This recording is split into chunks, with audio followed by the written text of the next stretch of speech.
I want to tell you about a $5 purchase I almost didn't make. I was standing in a dollar store checkout line and I saw this pen, a nice one.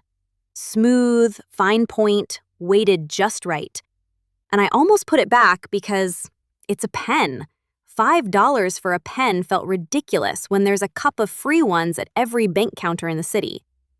I bought it anyway, and I genuinely think it's one of the best financial decisions I've ever made. Not because of what the pen cost, because of what I started doing with it.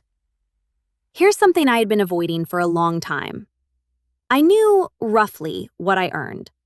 I had a vague idea of my rent, my subscriptions, my groceries, but I had absolutely no idea, zero, what was actually happening to my money between payday and the last day of the month. And the thing is, I had tried to fix this before.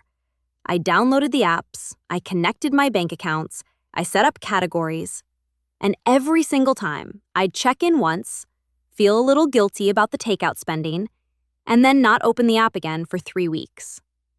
The problem wasn't that I didn't care.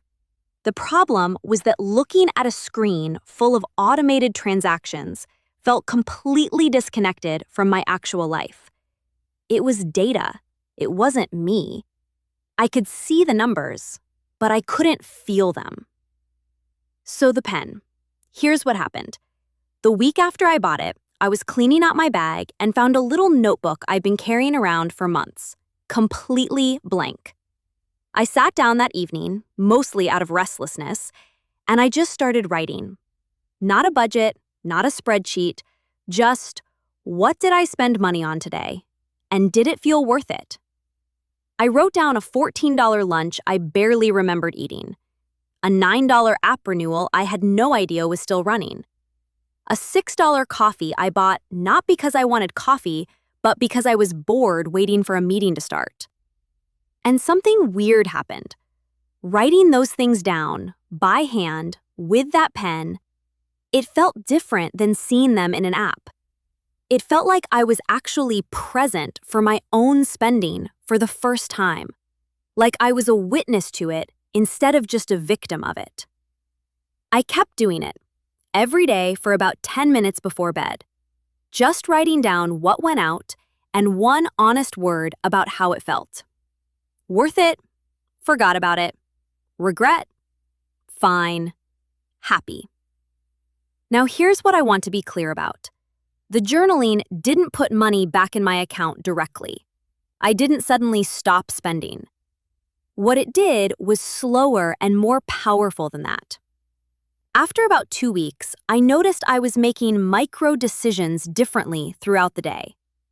I'd be about to buy something, and I'd think, do I actually want to write this down tonight? Do I want to sit with this purchase at the end of the day and decide if it was worth it? That question, just that tiny moment of pause, started filtering out about 30% of my spending. Not through willpower, not through restriction, just through awareness. The things I genuinely wanted, I bought them, enjoyed them, and wrote them down with no guilt. The things I was buying on autopilot, out of habit, out of boredom, out of social pressure, those started falling away because they couldn't survive the 20-second test of being written down. By month 2, I had paid off a credit card balance I'd been carrying for 8 months. Not because I found extra income, because I stopped leaking money I wasn't even conscious of spending. By month 4, I had a real emergency fund for the first time in my adult life. All of it traced back to 10 minutes a night, a blank notebook, and a $5 pen that forced me to slow down enough to actually see my own financial life. I've thought about why this worked when the apps didn't, and I think it comes down to something really simple. Apps are built for efficiency. They remove friction, they automate, they summarize. And that's genuinely useful for a lot of things. But for changing behavior, friction is actually the point.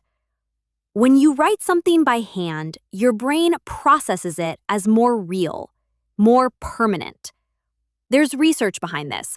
People who write things down retain them better, feel them more viscerally, engage with them more deeply than people who type the same information.